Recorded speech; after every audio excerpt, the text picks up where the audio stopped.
Macrame is the art of knotting cord or string in patterns to make decorative articles or designs.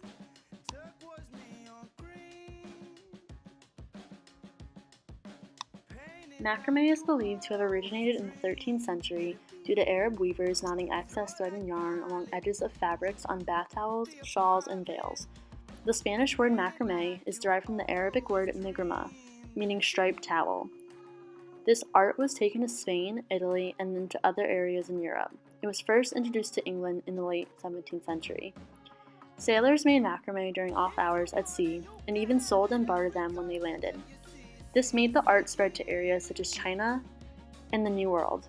During the 19th century, British and American sailors made things such as hammocks, bell fringes, and belts from macrame, and used the formal term square knotting, since the square knot is used the most. During the Victorian era, this art was highly popular and used to make household items such as tablecloths, bedspreads, and curtains.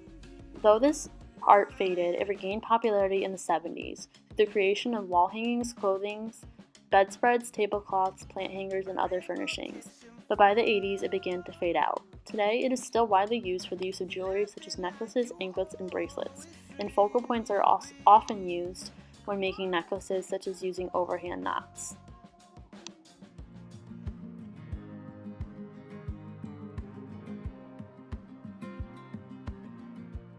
The first knot I learned when making this project was the lark's head knot.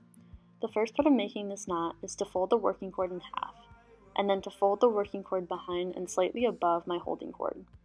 So usually I use the dowel when I started making the wall art piece, and I tied it to the dowel. So in this picture you can see the holding cord is being placed around another cord, but instead I used the dowel for the first part. After I completed the step, I folded the working cord over the holding cord, and then continued to bring the loose ends of the folded cord through the loop, and I tied the knot at the end. This knot was probably the easiest for me to complete, just because it didn't take that long to learn, and I felt very confident once I grasped making the knot. I was able to continue making it and had no issue with going further with the project.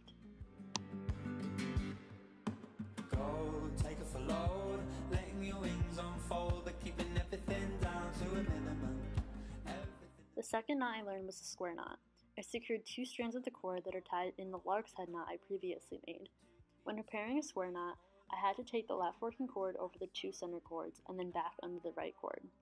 The left cord was supposed to be in the shape of the C, and then I would take the right cord under the 2 center cords and up through the center of the C in order to make it over the left working cord.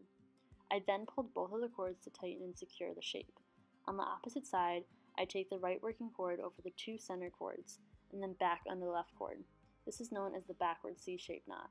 So I basically made the same shape but just backwards on the second time, and it was just doing that over and over again. Next, the left cord was to be put under the 2 center cords and up through the backward C until I finally got it back over the right working cord. And once this was done, I was able to finally pull and tighten the knot. Making the square knot was a lot more challenging than making the lark's head knot, simply because I had to make a backwards motion of a C and complete that, doing it repetitive amounts of times. I felt that I was able to master this knot at the end of my time making macrame, but it was definitely a lot more challenging than I had anticipated. Can you pause yourself around? What you got to live for? Now you got the whole of the world at your feet, but you're still shaking. The alternating square knot was the third knot I made in my project. To start the alternating square knot, you must first secure 4 sets of cord that are tied with the lark's head knot. In my project, I divided 8 hanging cords into 2 groups of 4 for each. The next steps included taking the left group of cords and making a square knot. Next, I had to take the right group of cords and make another square knot. And after this, I had to take the middle 4 cords and make another square knot. I continued to repeat this motion for the next cords that are divided and alternated each time between the sets. To be honest, initially I couldn't figure this knot out, but then I realized it's really just making the same square knot I had done before, but just alternating it each time I went to a separate row. I got the hang of it in the end, but I didn't realize that I was doing something wrong until I tied the wrong knots over and over again because I wasn't alternating them. So paying attention and realizing what you're doing when you're making these knots is critical, because you could skip a row and it could mess up your whole entire project. We raise you up just to cut you down. Oh, Angela, it's a long time. The final knot I learned when making this project was the Josephine knot. To make this knot, I had to loop the left cord under itself, and then I had to overlap the right cord over the left cord. Next, I had to continue with the right cord and carry it under the end of the left cord. This part was the hardest because I had to carry the cords in an over-under fashion, starting with the right cord and then going to the left. The final step was to tighten the knot. I realized that this knot probably took me a lot longer than it should have, but it was probably the most difficult knot for me to tie because I'm not used to tying knots to begin with, and it was pretty intricate and it was definitely a lot more challenging than the other 3 knots I've made. Coat of arms with your fingers in fist.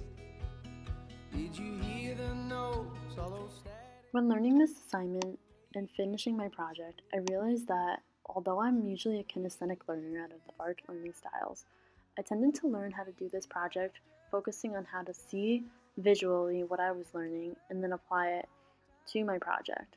I also read a lot about the project and I followed directions and I really tried to follow step by step, but usually when I couldn't, I would refer back to videos or go on YouTube and search other people doing it.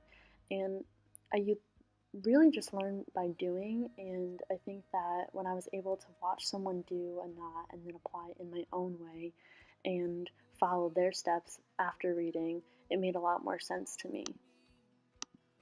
For grading this activity up, I think I would have just used Josephine knots just because that knot in particular took me a really hard time to learn and master, and if I were to just use Josephine knots, it probably would have taken me probably even longer than 10 weeks initially if that was the only knot I learned how to do.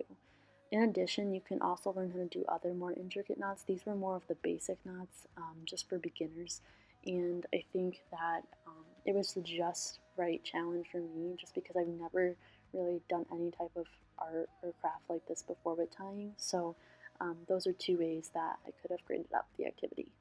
To grade down this activity, I think I would have just used the lark's head knot and then alternated between that and the square knot, just because the alternating square knot itself took me a little bit to grasp, even though it really wasn't that hard once I started getting the hang of it, but just using 1 or 2 knots instead of 4 could be a way to grade down this activity. Also not using beads and not braiding it, and instead of using a dowel rod and hanging it, maybe doing it on a table.